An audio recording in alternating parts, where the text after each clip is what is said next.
ക്രിസ്തുവിന്റെ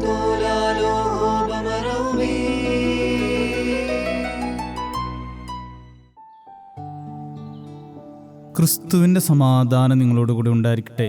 വചനകിരണത്തിലേക്ക് ഏവർക്കും സ്വാഗതം. ഒറ്റപ്ലാക്കൽ നീലകണ്ഠൻ വേലുക്കുറുപ്പ് എന്ന പേര് ഒരുപക്ഷെ ആർക്കും പരിചിതമാകണമെന്നില്ല. പക്ഷേ ONV കുറുപ്പ് മലയാളികൾക്ക് സുപരിചിതനാണ്. മലയാളികളുടെ ഹൃദയത്തിൽ സ്വന്തം ഇടം നേടിയ കവിയാണ് ONV കുറുപ്പ്. അദ്ദേഹത്തിന്റെ ഹൃദയസ്പർശിയായ കവിതകളിൽ ഒരു ഉദാഹരണമാണ് ഉപ്പ്. ഒരു മുത്തശ്ശി തന്റെ പേരക്കിടാവിന് പകർന്നു കൊടുക്കുന്ന ചില പാഠങ്ങളാണ് കവിതയുടെ ഇതിവൃത്തം. പ്ലാവില കൊണ്ടുണ്ടാക്കിയ കൊച്ചു കുമ്പിളിൽ തൂവെള്ള നിറത്തിലുള്ള ഉപ്പ് കോരിയെടുത്ത് ആവി പറക്കുന്ന കഞ്ഞിയിലേക്ക് ഇട്ടുകൊണ്ട് ഉപ്പ് ചേർത്താലേ രുചിയുള്ളൂ എന്ന് മുത്തശ്ശി കുഞ്ഞിനോട് പറയുന്നു.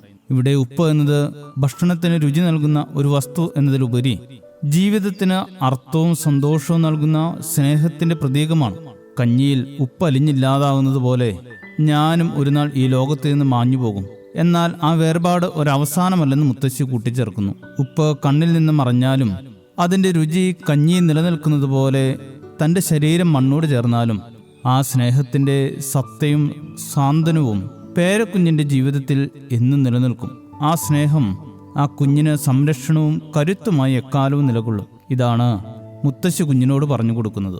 നിങ്ങൾ ഭൂമിയുടെ ഉപ്പാകുന്നു എന്ന ക്രിസ്തുവിൻ്റെ വാക്കുകളുടെ മനോഹരമായ കാവ്യാവിഷ്കാരം ഈ കവിതയിൽ കാണുന്നു. ഈ ലോകത്ത് നിന്ന് മാഞ്ഞു പോയാലും മറ്റുള്ളവരുടെ ജീവിതത്തിൽ രുചി പകരുന്ന, സ്നേഹം നിറയ്ക്കുന്ന, ഓർമ്മയിൽ നിന്ന് മാഞ്ഞു പോകാത്ത ഒന്നായി മാറുക എന്നതാണ് നമ്മുടെയൊക്കെ ദൗത്യം.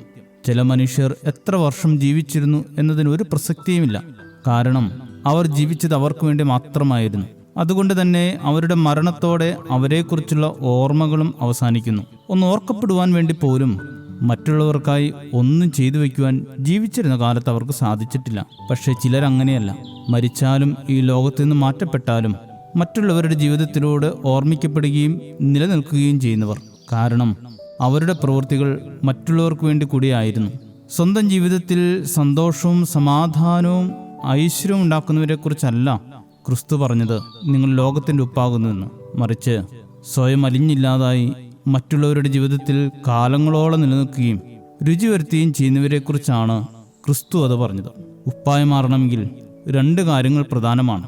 1, സ്വയം അലിഞ്ഞില്ലാതാകാൻ കഴിയണം. 2, മറ്റുള്ളവരുടെ ജീവിതത്തിൽ രുചി വരുത്താൻ കഴിയണം. ഒത്തിരി വർഷം ജീവിച്ചിരിക്കുന്നതിലല്ല കാര്യം.